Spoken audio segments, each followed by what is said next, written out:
3, 2, 1, go. And we're live. This is Retraice segment number, I can't see it, 108, 109 for Saturday, January 7th, 2023. All right, listen, this is going to be a little bit different. I've got some explaining to do, and so I'm just going to do it. Everything good? Bit off kilter here. One of my systems failed. Okay. So 3 things to talk about: Tik-Tok, the app, low power mode, which is a Retraice thing, and then this novel called Tik-Tok that I wanted to show you the Wikipedia page, but you can look it up. Yesterday, for the first time in my life, I went on TikTok for about 20 minutes.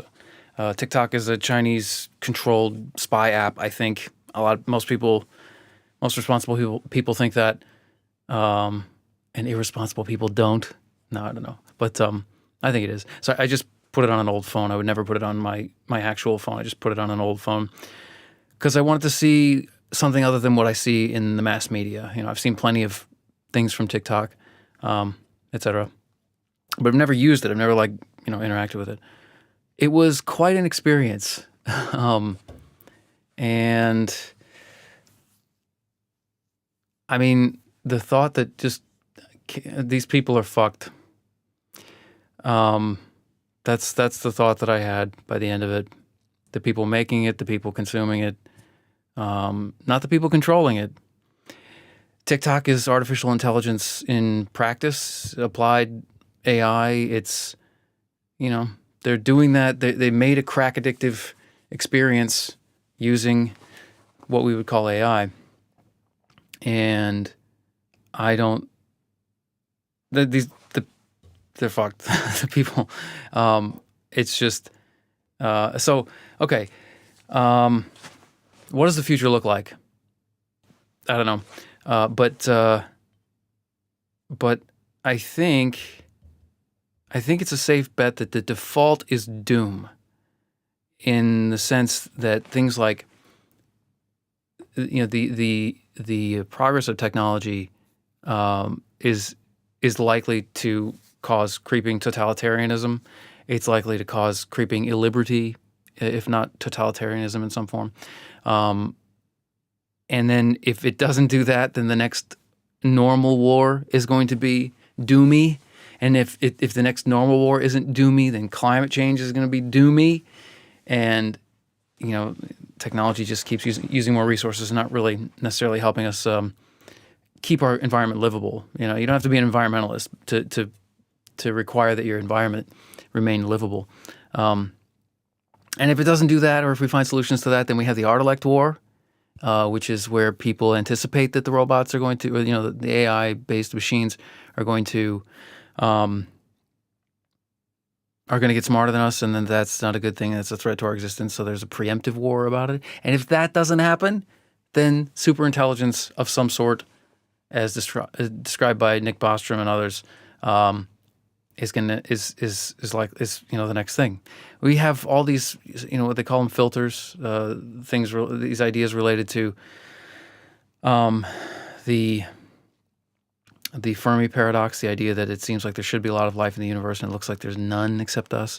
Maybe that's because these filters keep snuffing out groups like us right when we think we've got it all made and we're doing well. We've conquered our planet and, we're living 3 times as long as we used to and seem to have a solution to everything. Then bang, we sort of shoot ourselves in the foot or in the face.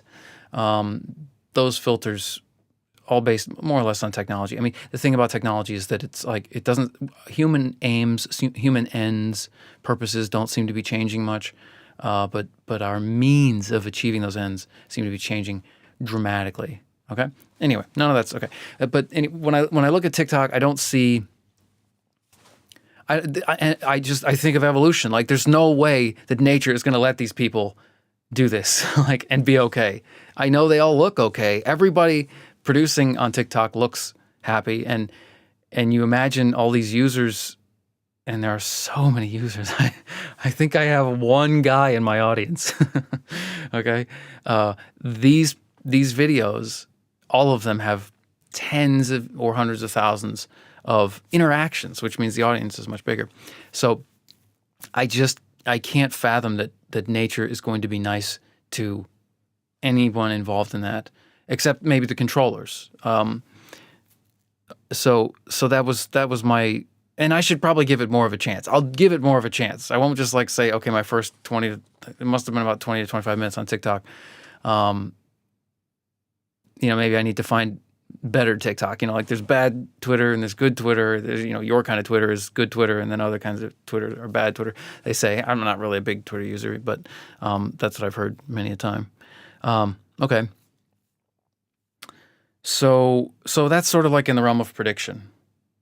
The default mode is doom. Bostrom says that in Superintelligence as well. He sort of does everything except come out and say, yes. He asks the question, is the default scenario doom? And he's like, yeah. But he doesn't come right out and say, yes, act like it.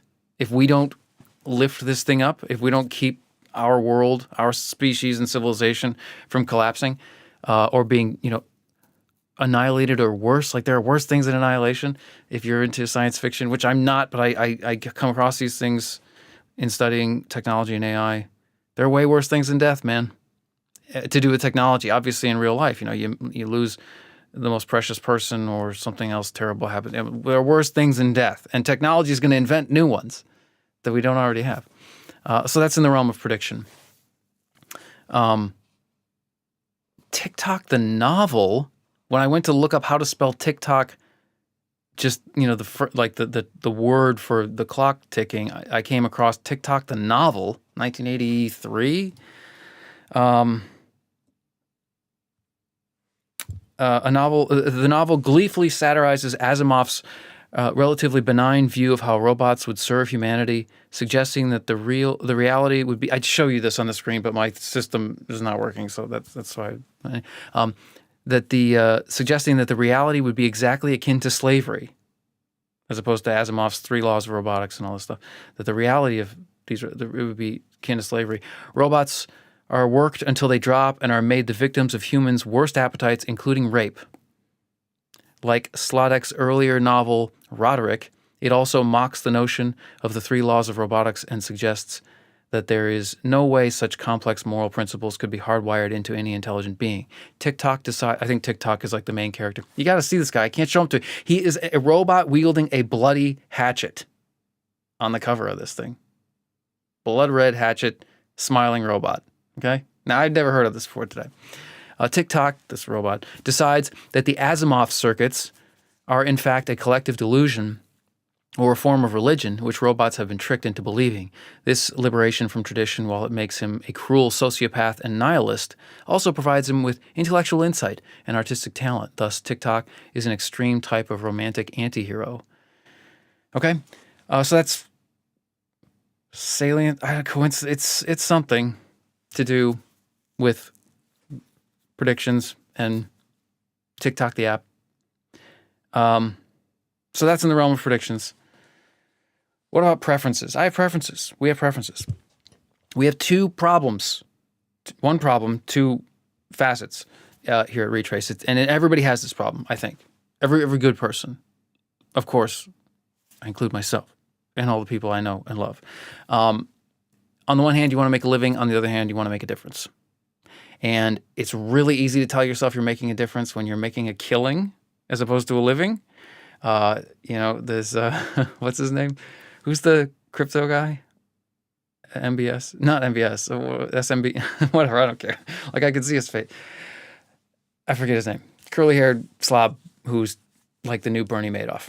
The new Bernie Madoff. I'm sure he actually believed he was doing the right thing. What the fuck is his name? I've heard his name 50,000 times. Okay. It's easy to tell yourself you're making a difference when you're making a killing. It's harder to know if you're just making a living, whether you're making a difference, or it's harder to tell yourself you're making a difference. And then if you're making a difference, it's hard to make a living. I would say it's roughly that. So we have the competing goals. I don't want to have to worry about money anymore. You might have that similar desire if you still worry about money, which you statistically you probably do.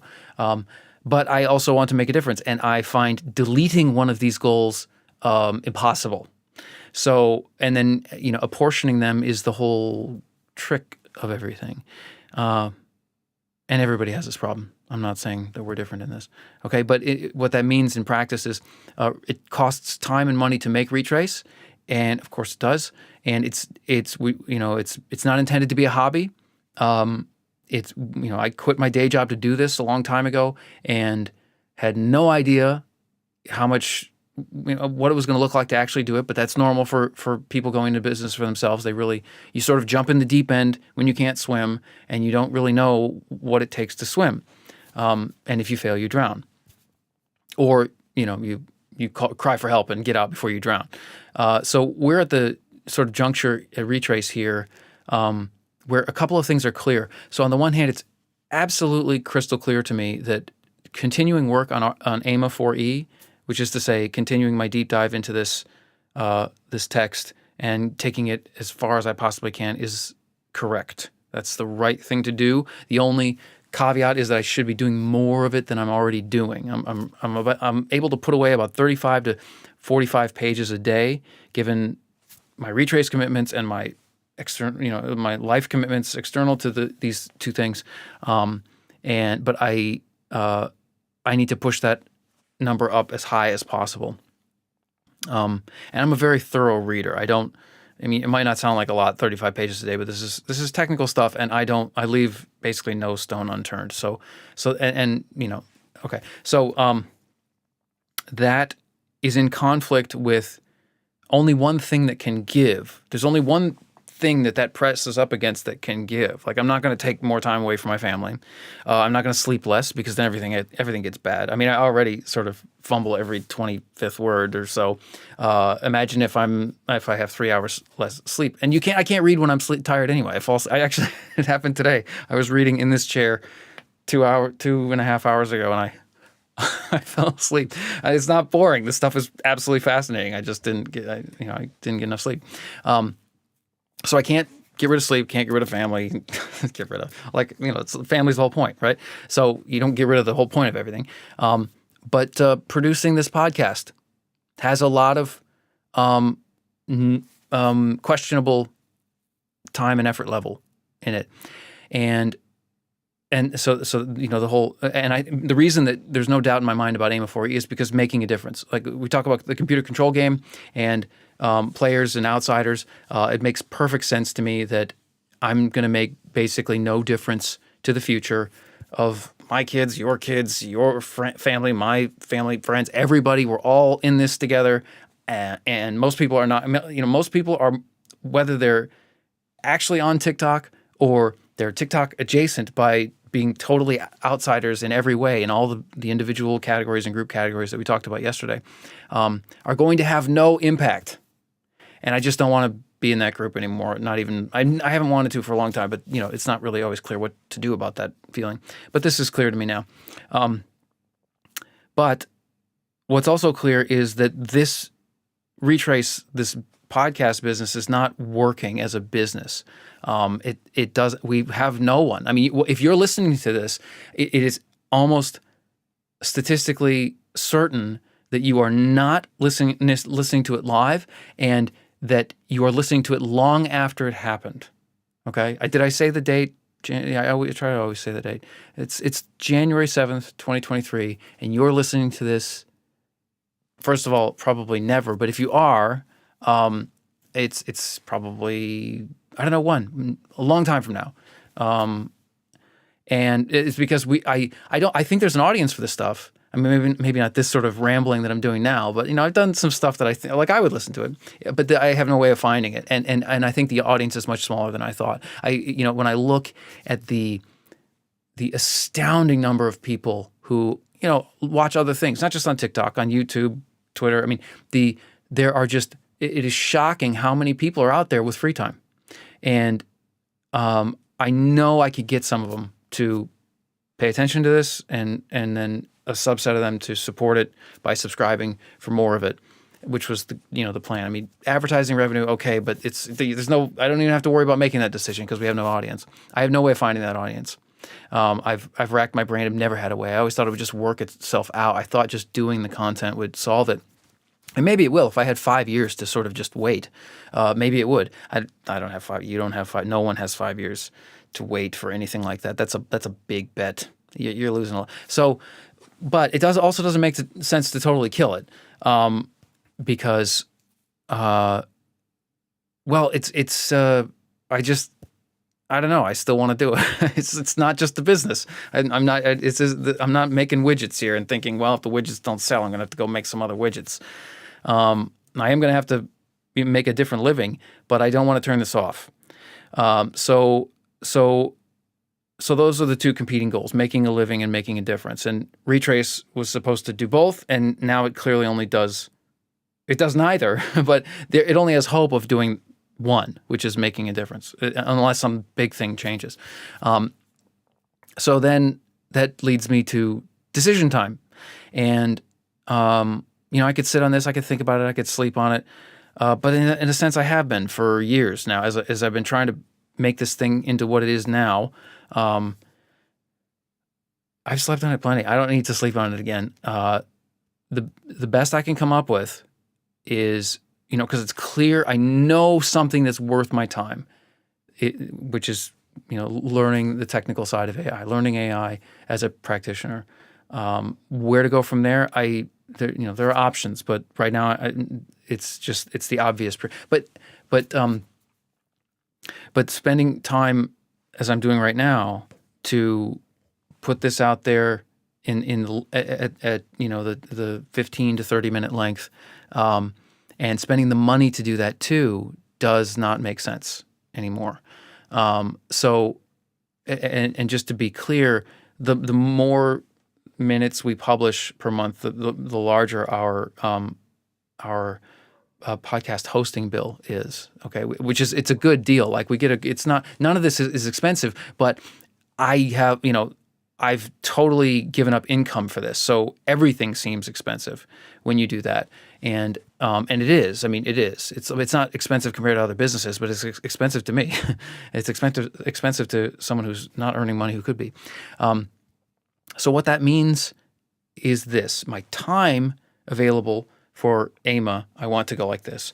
That has to come from somewhere. So it has to come from the work of producing the form of this podcast that's existed so far. Shorter, way shorter. Like, I don't know, as short as I can make it without making it worthless, is the sort of the limit of clawing back time from Retraice, or not from Retraice, but from the podcast. And then money, same thing. We don't have a lot of other expense. Our biggest single expense is the number of megabytes that we upload every month. Now you might say, "Oh, we'll just do it once a month." No. Listen, you don't know me. You haven't been paying attention. I don't want to do megasodes. Okay, I don't want to do.